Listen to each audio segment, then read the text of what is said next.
இங்க ஒரு fighter plane திடீர்னு ஒரு எமர்ஜென்சிக்காக ஒரு ஏர்போர்ட்ல தரையிறங்குது. ஆனா அந்த ஏர்போர்ட்ல ஆல்ரெடி நின்னுட்டு இருக்க ஒரு பிளைட்டோட மாடல இதுக்கு முன்னாடி இந்த பைலட் பார்த்ததே கிடையாது. ஆனா இவர் திடீர்னு தரையிறங்கினதும் இவரோட பிளைட்டை போலீஸ் சுத்தி வளைச்சறாங்க.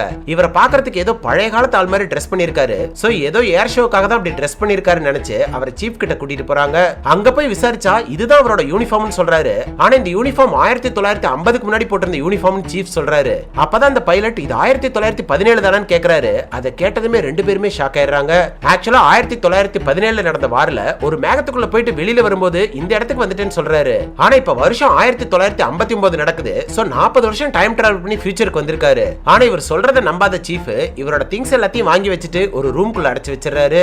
இவர் அங்க இருக்கிற சோல்ஜர் அடிச்சு போட்டுட்டு அங்கிருந்து தப்பிச்சு அவரோட பிளைட் எடுத்துட்டு கிளம்பிடுறாரு. இவர் போன கொஞ்ச நேரத்துல ஒரு கமாண்டர் அங்க வராரு. அவர்கிட்ட நடந்த விஷயத்த சொல்றாங்க.